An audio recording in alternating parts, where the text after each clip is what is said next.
Hôm nay có đi làm không? Có làm như anh chị. Làm mấy giờ về? Làm hồi 5 giờ vậy đó, 4 giờ. Bây giờ mới 5 giờ cho giờ anh làm 4 giờ nghỉ phải không? Dạ. Rồi, Làm với nó, hai là trò làm, không có dân làm. hai người với chị làm hả? Không có dân làm. Rồi sao mà anh biết là chú Hùng mất? Nghe Hải Khi nhỏ chạy đi chợ anh đúng không? khi đó. Tại vì em tính là sáng thì em điện cho anh có đi làm không, anh nói anh đi làm. Thì em cũng không muốn cho anh biết là vì vấn đề chú Hùng mất nên để cho anh làm. Và sợ anh biết chú Hùng mất là anh không làm nhé. Anh nghỉ làm thì nó uổng công mình. Dạ. Rồi giờ biết là chú Hùng mất rồi, bây giờ là cũng làm chiều về rồi, bây giờ tính đi lại thắp nhang với chú Hùng cái gì? Dạ. Thắp nhang là đi về hay là ở đây thắp chia buồn cùng chú Hùng? Đúng là thắp nhang về vịt gà nữa. Thắp nhang rồi về còn vịt gà đúng không? Dạ. Rồi mới có đi làm nữa không? Mới làm chứ dưa nó bò. Hay là bây giờ là em dưa bò rồi, anh xin xì nghỉ buổi sáng được không? Dạ. Buổi sáng là đưa chú Hùng đi chùa. Dạ. Đưa đi chùa đó, xong rồi là gửi chú Hùng trong chùa luôn đó. Dạ. Cũng như là như vậy nè thì cũng như là anh với chú Hùng gặp nhau cũng là một cái duyên. Dạ. Nhưng mà cũng không thành cha con gì thì cũng như là chú cháu cũng được. Dạ. Nhưng mà mình cũng có duyên từ đây, từ ở Sóc Trăng mình nặng lội tới Vĩnh Long đưa về đây. Dạ. Thì thôi bây giờ tới phần cuối đời của chú Hùng rồi. Dạ. Thì sau này thì anh cũng không còn gặp chú Hùng nữa. Dạ. Thì em tính là anh ra thắp nhang xong rồi anh sẽ về. Dạ. Tại vì còn phải lo là vấn đề là vịt già đúng không? Đúng rồi. Rồi sáng thì anh tranh thủ anh chạy lợi. Dạ. 7 giờ rưỡi là bắt đầu đưa chú Hùng đi chùa đấy. Dạ. 7 giờ rưỡi. 7 giờ rưỡi đưa chú Hùng đi chùa là anh phải có mặt ở đây từ khoảng hơn 6 giờ. Dạ. Còn là 7 giờ anh có mặt đây đi. Dạ. Để mà cùng đưa chú Hùng đi chùa. Dạ. Dù sao cũng có duyên gọi là cha con. Dạ. Ha. Dạ. Dạ. Cũng như là anh nói một câu về là thấy chú Hùng có chinh ở với khúc cây đó. Là thấy tội quá, cũng như là anh làm phước. Dạ. Thì cũng như cái câu em nói rồi, tiễn Phật thì tiễn thứ Tây Thiên. Dạ. Ha, mình không có duyên là cha con thì bây giờ mình cũng như là chú cháu. Dạ. Hay gì đó. Dạ. Bây giờ cũng tội nghiệp chú Hùng, một cái là chú Hùng cũng không có người thân. Dạ. Rồi mà có chị em gì lên không? Có cô Năm, mà cô Năm là dạy em dâu. Dạ. Rồi về lại rồi thắp nhang rồi về rồi. Dạ. Thắp nhang rồi về luôn. Không có ở đây luôn. Không. Vậy là không có ai ông nhân gì đâu á. Không có ai hết. Có đứa con đó. Đứa con là biết ai không? Trinh đó. Rồi nó khìn khìn á. Không có ai hết. Nói chung là sáng nay thì hai dịch điện lại điện cho em nói là chú Hùng không qua khỏi. Dạ. Thì em chạy lại thì nói chung là thấy chị Trinh nằm đó anh cũng có bức xúc lắm. Tại vì hai dịch nói là kêu chị Trinh cũng đi, em hơi bức xúc. Dạ. Nhưng mà tại vì em nghĩ rằng là cái gì cái mình phải kìm lại. Dạ. Mình phải lo đám cho chú Hùng cho xong xuôi ẩu thỏa cái đã. Dạ. Rồi cái vấn đề đằng sau thí dụ như Hà tính sao. Dạ. Còn giờ đám đang lưu buôn như vậy thì mình lại chuyện này chuyện kia thì nó không hay. Đúng rồi. Đó. Anh có tên là sáng giờ anh chưa ăn gì không? Sáng giờ anh chưa ăn gì luôn? Em chưa mới vô nhà thì ăn chén cơm gì đâu à. Vậy hả? Không chưa ăn luôn hả? Ăn rồi mà chưa ăn chưa. Chưa ăn trưa hả? Chưa, dưa nó cũng ngập nước nó bò nó ngương. Nhưng mà sáng giờ em chưa ăn gì mà em cũng chưa đói luôn. Dạ. Tại vì biết sao không? Chạy đây chạy đó mệt quá nghĩ đói luôn. Dạ. Quên đi cái ăn, quên đi cái đói luôn. Dạ. Uống là đâu 2 ly cà phê Happy thì phải chạy đi đây đi đó chạy. Dạ. Nói chung là cũng như cô chú anh chị khán giả có bình luận nói là không. Anh Tiến ơi xuống không? Khó.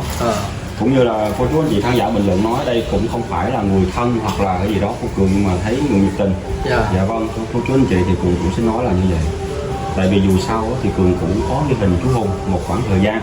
Đúng rồi. Không tình cũng có nghĩa. Dạ. Đó, mặc dù chú Hùng có làm lỗi gì đó hoặc là cái tính cách của chú Hùng có sai trái gì đó thì cái vấn đề đó thì cũng không cần phải nhắc lại nữa. Tại vì người mất rồi thì để cho người mất ra đi cho em xui. Dạ đúng. Đó, còn mình nhắc lại thì cũng có đâu có được gì đâu.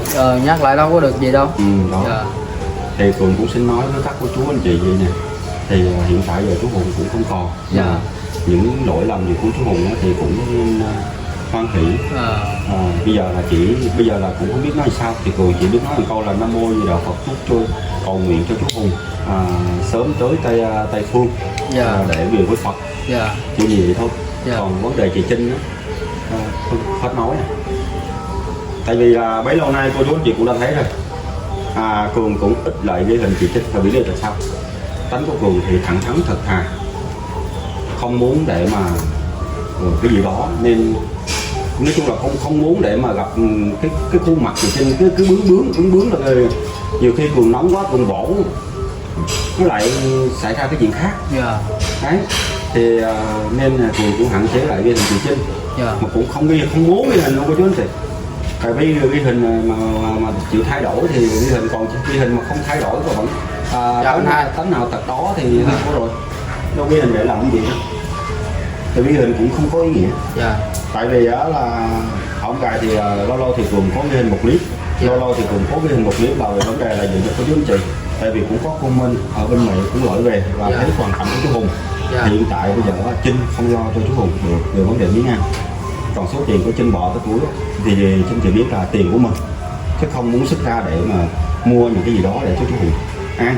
Đó thì cô mới thấy gì, cô mới gửi về cho 2 triệu, mà mỗi lần đến thăm chú Hùng là cho chú Hùng 500 để chú Hùng mua đồ ăn. Mà đến phải 4 lần là hết 2 triệu. Và cô Minh cũng đã gửi về 2 triệu lần tiếp tục thứ sau, mới đưa cho chú Hùng được có 500 thôi, là còn lại 1,5 triệu. Là tính xuống gửi cho chú Hùng lần 500, nhưng mà cuối cùng là gửi được có 2 ngày. Ngày hôm sau thì chú Hùng mệt chịu không nổi phải đi bệnh viện. Nên cái số tiền 1,5 triệu của cô Minh đó thì Cường đã trao cho anh Hai. Tại vì anh Hai là người để mà đưa chú Hùng đi bệnh viện và tiến hành làm hồ sơ nhập viện cho chú Hùng, và anh Hai thì chạy lên chạy xuống để lo cho chú Hùng. Nên với số tiền đó thì anh Hai sẽ người giữ tiền để mà làm những điều đó. Nhưng mà đưa cho Trinh thì cô chú anh chị nghĩ là Trinh nó bỏ ra không cô chú anh chị? Trời đó là trời. Thôi nói chung là cũng rất là buồn vì chú Hùng đã ra đi không còn nữa với chú chị.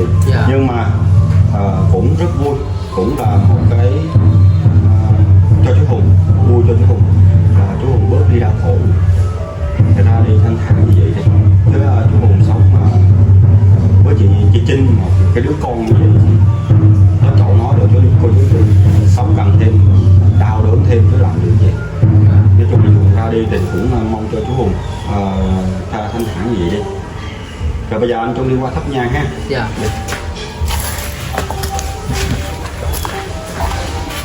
Lại lâu chưa Trung? Dạ mới lại à.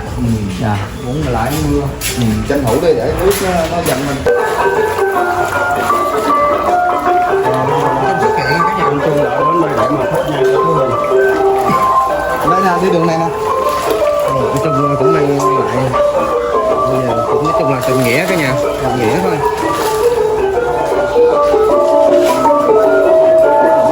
Chào Trung nha. Nãy giờ cũng có rất nhiều cô chú nhắc Trung nè.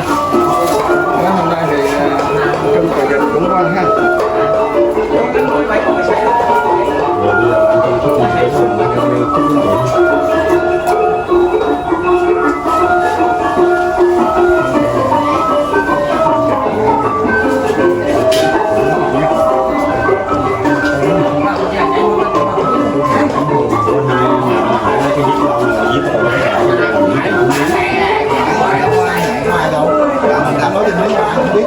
Không nhận tiền nha. Không có nhận tiền.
thì cũng như là một cái duyên anh với chú Hùng gặp nhau thì ta gọi là tiễn Phật thì tiễn tới Tây Thiên, đúng rồi. cũng như là anh đã bước thì trên chú Hùng từ gốc cây về đây đúng không, thì anh cũng có cái tấm lòng người tha cũng như là giúp đỡ cho chú Hùng và Trinh có một nơi ở cho đàng hoàng.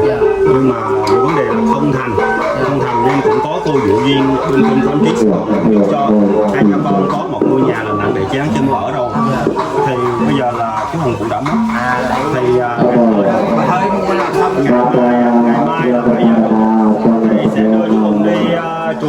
Anh có đi đưa chú Hùng đi được không?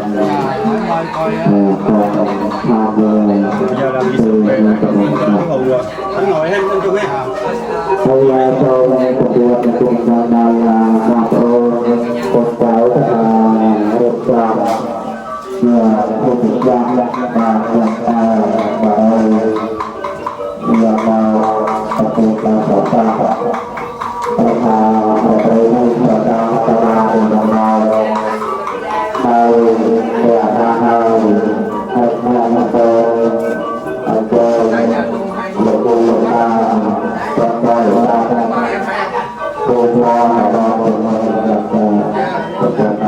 Chết đâu ta?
Còn bên được xôi được yên đấy được C2 C1 đó.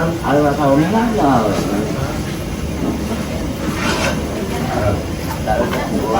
Đó đó.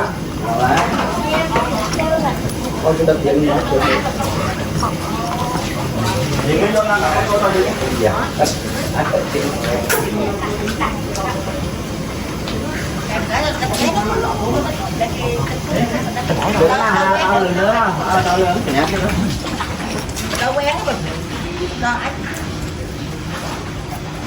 Rồi chung qua ngồi cái trên nữa không?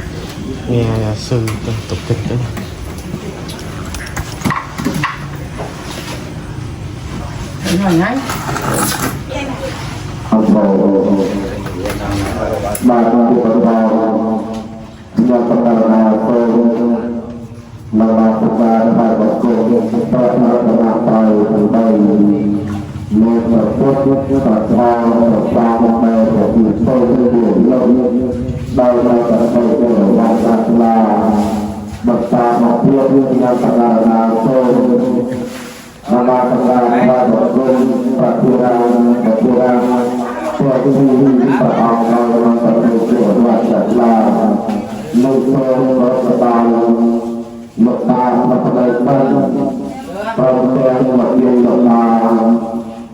Hãy subscribe cho kênh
Ghiền Mì Gõ để không bỏ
lỡ เพียงธรรมะสวัสดิกาลาอายะปะตัตตาธรรมะสวัสดิกาลาอายะปะตัตตาธรรมะสวัสดิกาลาอายะปะตัตตาปาปุโยนะกัจจราตมาโชติเทียเตโกรักเอาเท้าโตโกนะโมตนีโอเรโกนะโมตนีโอเรโกนะโมตนีพระมรณะอาสาตุตาตุอาจารย์บัตาปูวายตัวลายตัดพระพุทธโคยกตัวเป็นจามเป็นจามภาษาธรรมะทางแห่งเป็นจามแต่ไปทางแห่งสบายตัวเป็นตัวทางจัดใจงานเป็นจามเราเราเป็นภาษาธรรม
giống như là lễ cầu siêu đấy บาทต่อประดาปีอยู่ตกปักมาสดาพระนาไตรกดจะพูดกับเขาจะสร้างสมาธิจากเข้าไปนั้นก็คือตาเลี้ยงเราสร้างแล้วก็พูดดีพูดสมาธิเราที่เป็นต้นมาที่สนับในตัวสัตว์ตัวเองต่าง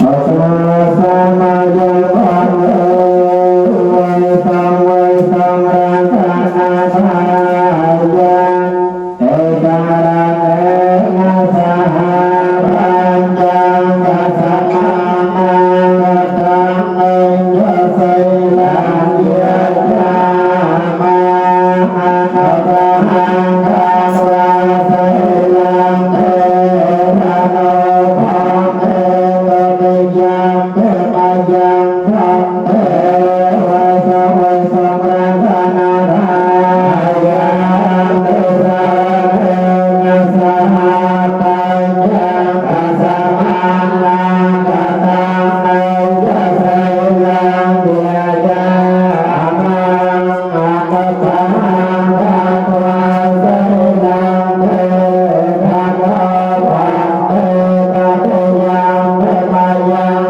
ทังเทวะสะวะสังราชนาทายา เอกสหปัญญังกัสมานากัตถังเอยไสลังเยจามังอะหังคังคันวาไสลังเทธะโนภังเต โมตัสสะภะคะวะโตอะระหะโตสัมมาสัมพุทธัสสะนะโมตัสสะภะคะวะโตอะระหะโตสัมมาสัมพุทธัสสะนะโมตัสสะภะคะวะโตอะระหะโตสัมมาสัมพุทธัสสะ ยะ